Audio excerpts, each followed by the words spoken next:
Hello friends, അസ്സലാമു അലൈക്കും. Rabies കിച്ചണിലേക്ക് എല്ലാവർക്കും സ്വാഗതം. ഇന്ന് ചോറിനോടൊപ്പം കഴിക്കാൻ പറ്റിയ നല്ല കിടിലൻ ഒരു നെത്തോലി തോരൻ്റെ റെസിപ്പിയുമായിട്ടാണ് ഞാൻ വന്നിട്ടുള്ളത്.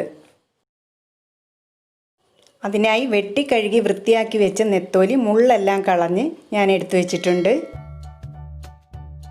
ഒരു മൺചട്ടി അടുപ്പിൽ വെച്ച് ചൂടാകുമ്പോഴേക്കും 1 ടേബിൾ സ്പൂൺ വെളിച്ചെണ്ണ ഒഴിച്ചു കൊടുക്കാം. ഇതിലേക്ക് ഒരു ചെറിയ കഷ്ണം ഇഞ്ചി ചതച്ചത് ചേർത്ത് കൊടുക്കാം. നെത്തോലി തോരൻ വയ്ക്കുമ്പോൾ മസ്റ്റായിട്ടും ഇഞ്ചി ചേർത്ത് കൊടുത്തേക്കണം. ഇനി നമുക്കിതിലേക്ക് 3 പച്ചമുളക് ചേർത്ത് കൊടുക്കാം. കുറച്ച് ചെറിയ ഉള്ളി കട്ട് ചെയ്തത് ചേർത്ത് കൊടുക്കാം.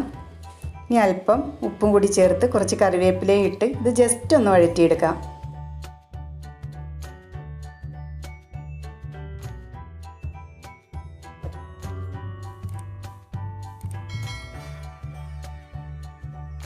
ഇനി ഇതിലേക്ക് നമുക്ക് പൊടികൾ ചേർത്ത് കൊടുക്കാം. 1/2 ടീസ്പൂൺ മഞ്ഞൾപ്പൊടി, അല്പം മല്ലിപ്പൊടി, 1 ടീസ്പൂൺ കുരുമുളക് പൊടിച്ചത് ചേർത്തിട്ട് നല്ലതുപോലെ ഒന്ന് ഇളക്കി യോജിപ്പിക്കാം. ഒട്ടും തന്നെ മല്ലിപ്പൊടി കൂടാതെ ശ്രദ്ധിക്കണം. ഇനി ഇതിലേക്ക് മീനും കൂടി ചേർത്ത് കൊടുത്തതിന് ശേഷം എല്ലാം കൂടി ഒന്ന് മിക്സ് ചെയ്തെടുക്കാം.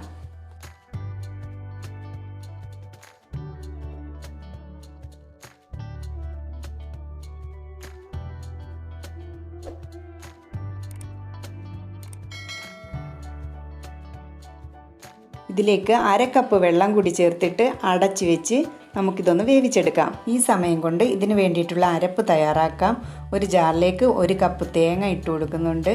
അതിലേക്ക് തന്നെ 1/4 ടീസ്പൂൺ മഞ്ഞൾപ്പൊടിയും 1/2 ടീസ്പൂൺ കുരുമുളക് പൊടിയും ചേർത്തിട്ട് ഒന്ന് ബ്ലെൻഡ് ചെയ്തിട്ട് വരാം. ഒരുപാട് അങ്ങ് അരഞ്ഞു പോകണ്ട. ഇപ്പോൾ മീനൊക്കെ നല്ലതായിട്ട് വെന്ത് വന്നിട്ടുണ്ട്. ഇനി നമുക്കിതിലേക്ക് അരപ്പ് ചേർത്ത് കൊടുക്കാം. ആ അരപ്പൊക്കെ ഒന്ന് കുക്കാവാൻ വേണ്ടിയിട്ട് വീണ്ടും 1 മിനിറ്റ് സമയം നമുക്കൊന്ന് അടച്ചു വയ്ക്കാം.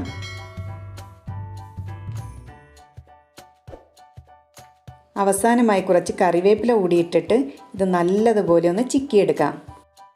ഇപ്പോൾ നമ്മുടെ നെത്തോലി തോരൻ ഇവിടെ റെഡി ആയിട്ടുണ്ട്.